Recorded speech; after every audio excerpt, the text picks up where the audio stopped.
एक दिन रात के वक्त पर 21 साल की एक जवान लड़की अपने ही पिता के बिस्तर पर सो जाती है।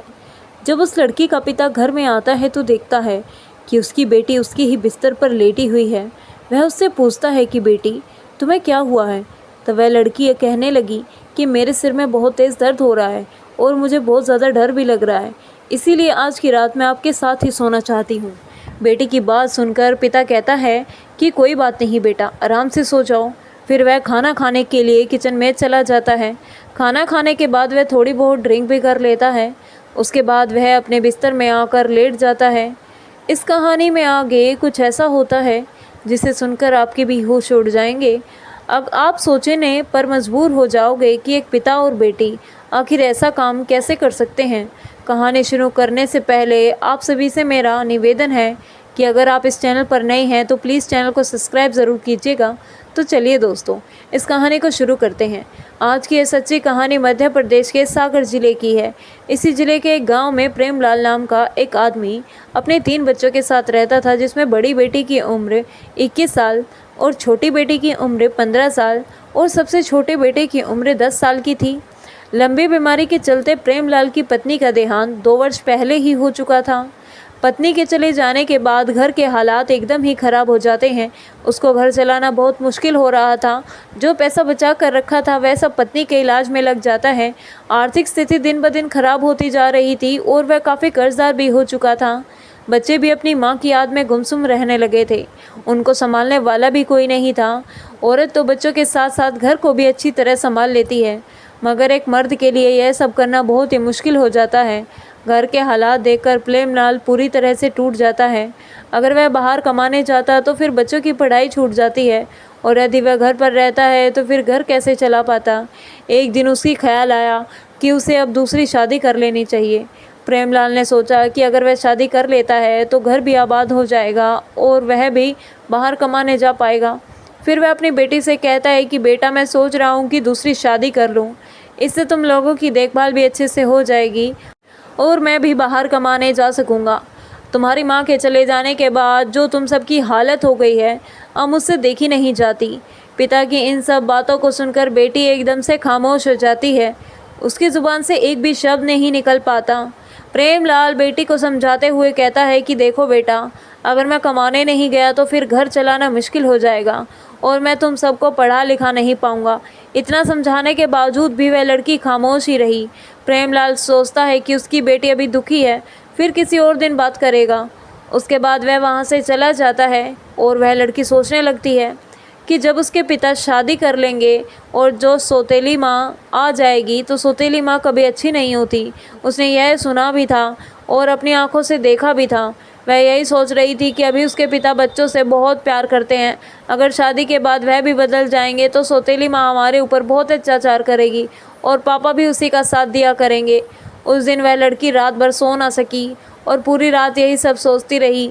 जब वह लड़की अगले दिन कॉलेज जाती है तो उसे रास्ते में एक सहेली मिल जाती है जो उसके साथ उसके कॉलेज में ही पढ़ा करती थी। फिर वह लड़की अपनी सहेली को सारी बात बता देती है जो उसके पिता ने अपनी शादी के बारे में उससे कही थी। उसकी सहेली कहती है कि यह तो बहुत गलत होने वाला है तुम लोगों के साथ। अगर तुम्हारे पापा ने शादी कर ली तो तुम्हारे ऊपर बहुत बड़ी मुसीबत आ जाएगी। सौतेली माँ के बारे में तो तुमने सुना ही होगा कि वह किस तरह की होती है। तुम्हारे पापा यह शादी तुम लोगों के लिए नहीं कर रहे हैं, वो तो अपने शारीरिक सुख के लिए कर रहे हैं। उन्हें तो बस अपने लिए एक जीवन साथी चाहिए जो उनकी जिस्मानी इच्छा को पूरी कर सके। तुम्हारे पापा को जिस्मानी इच्छा बहुत परेशान कर रही है, इसी वजह से वे शादी करना चाहते हैं। तुम कभी यह मत सोचना कि वे यह शादी तुम्हारे लिए कर रहे हैं। उन्हें तो बस अपनी इच्छाओं को पूरी करने के लिए एक जिस्म चाहिए।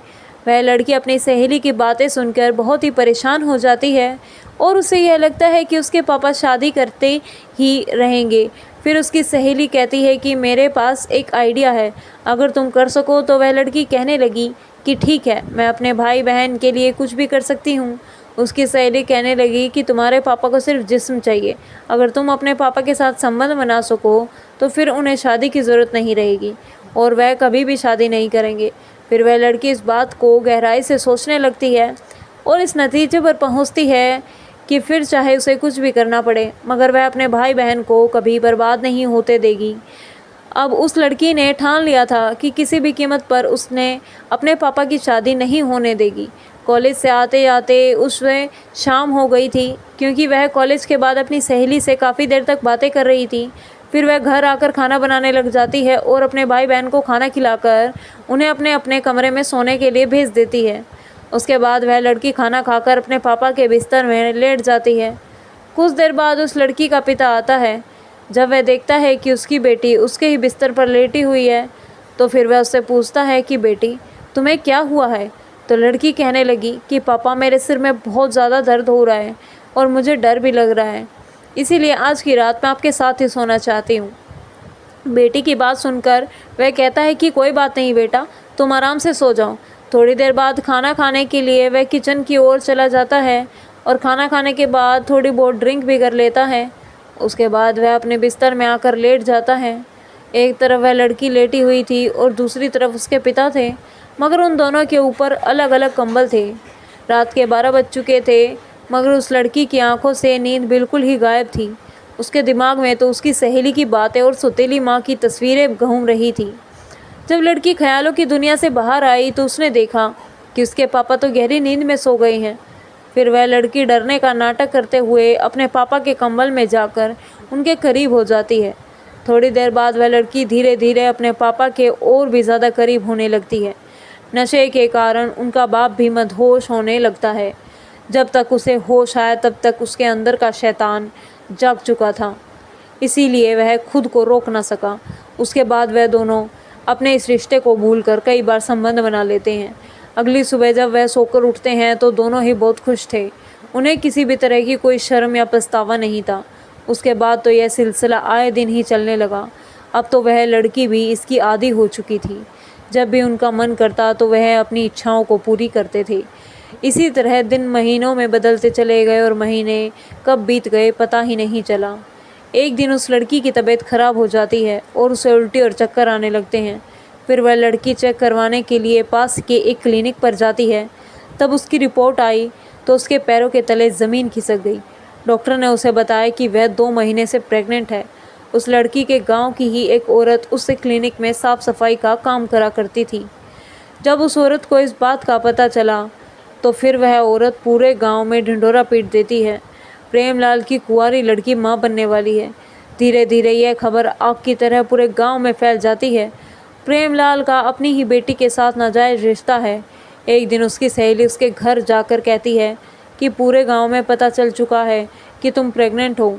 अपनी सहेली की यह बात सुनकर लड़की बहुत परेशान हो जाती है और उसे कुछ भी समझ नहीं आ रहा था कि अब वह क्या करे। वह सोच रही थी कि अब तो उसके पिता की बहुत बदनामी हो जाएगी और वह भी किसी को मुंह दिखाने लायक नहीं रहेगी।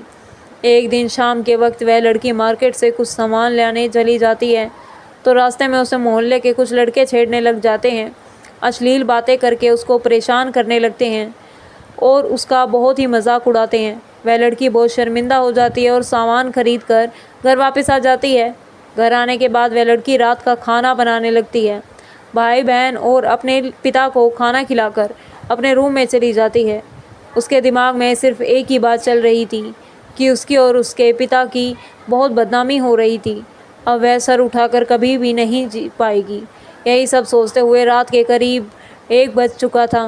वह कदम उठाती है और रस्सी लेकर जंगल की ओर चली जाती है। जंगल में पहुंचकर वह अपने आप को फंदे से लटका लेती है और उसी गांव का एक आदमी जंगल की ओर जाता है तो वहां का मंजर देखकर उसके होश उड़ जाते हैं। जब वह पास जाकर देखता है तो कदम सन्न रह जाता है क्योंकि वह लड़की उसी के गांव के में रहने वाले प्रेमलाल की बेटी थी। फिर वह आदमी इस खबर को पूरे गांव में फैला देता है। यह खबर उस लड़की के पिता को भी बताई जाती है। उस लड़की के पिता और गांव के सभी लोग जंगल की ओर चले जाते हैं और उन्हीं में से कोई पुलिस को भी फ़ोन कर देता है।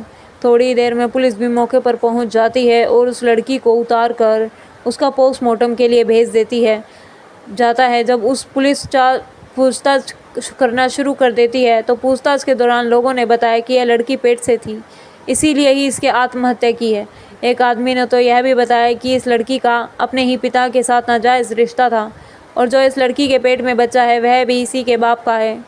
लोग तरह तरह की बातें कर रहे थे और यह भी कह रहे थे कि भगवान ऐसे बाप बेटी किसी को भी ना दे।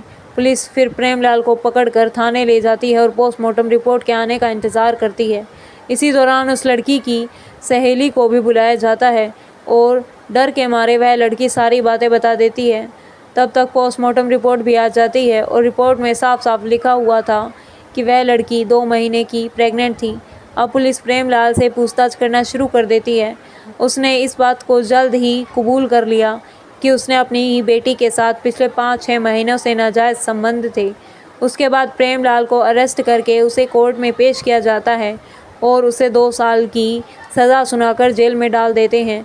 दोस्तों, कहते हैं कि बाप और बेटी को भी ज़्यादा देर तक एकांत में नहीं रहना चाहिए, नहीं तो मन में गंदे विचार आ जाते हैं। अगर गंदे विचारों ने किसी के मन में एक बार घर बना लिया तो फिर उसे भगवान भी नहीं बचा सकते। फिर वह इंसान कुछ ऐसा कर बैठता है जिसके कारण पवित्र रिश्ते भी अपवित्र, शर्मसार हो जाते हैं। दोस्तों, इस कहानी को सुनाने का मकसद आपकी भावनाओं को ठेस पहुंचाना नहीं है, बल्कि आप लोगों को जागरूक और सचेत करना है। तो दोस्तों, यह थी हमारी आज की कहानी। कहानी कैसी लगी हमें कमेंट करके ज़रूर बताएं और यह भी बताएं कि आपको किसकी गलती लगती है, पिता की, बेटी की या फिर उसकी सहेली की, जिसने उस लड़की को यह गंदा मशवरा दिया था। अगर कहानी अच्छी लगी हो तो चैनल को सब्सक्राइब और लाइक ज़रूर कर दीजिएगा। धन्यवाद। मिलते हैं कल आपसे एक नई कहानी में।